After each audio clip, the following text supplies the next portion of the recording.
প্রথিতযশা সাংবাদিক বিভিন্ন অনেক দিন ধরে সাংবাদিকতা করে আছে, কিন্তু বিগত রেজিমে তারা কখনোই সচিবালয়ে ঢুকতে পারেনি। তাদের কোনো অ্যাক্রিডিটেশন কার্ড কখনোই দেওয়া হয়নি। এবং বিগত রেজিমে অ্যাক্রিডিটেশন কার্ডের তো কোনো নীতিমালাই ছিল না। দলীয় কর্মীদেরও দেওয়া হয়েছে, যারা সাংবাদিক না তাদেরকেও অ্যাক্রিডিটেশন কার্ড দেওয়া হয়েছে। তো সেই জায়গা থেকে কিন্তু এই জঞ্জালগুলো আমাদের পরিষ্কার করতে হবে। এবং সেক্ষেত্রে যদি কোনো ভুল ত্রুটি হয়ে থাকে, কোনো নির্বিচারে যদি অপরাধ না করেও যদি তার নাম এসে থাকে, সেটি আমরা ব্যবস্থা নিব। কারণ খুব দ্রুত সময় যেহেতু আমাদের কাজ করতে হচ্ছে, হয়তো ভুল ত্রুটি সেখানে থাকতে পারে।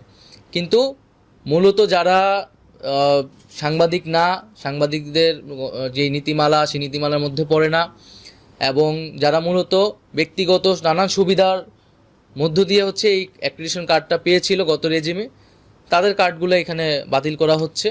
এবং আমরা তো বলেছি যাদের বিরুদ্ধে আইনগত বা আর্থিক অভিযোগ আছে, তাদের বিরুদ্ধেও এখানে ব্যবস্থা নেওয়া হয়েছে। তো সেটা নিয়ে আসলে দুশ্চিন্তার কোনো কারণ নেই। এখানে নবায়নের সুযোগ থাকবে এবং ধীরে ধীরে আমরা এটা নবায়ন করব। এবং যেটা যেটা হচ্ছে কারো যদি সেখানে নাম এসে থাকে, সে যদি আমাদের কাছে সুস্পষ্ট তথ্য প্রমাণ দেয়, তাকে আবার বিবেচনা করা হবে।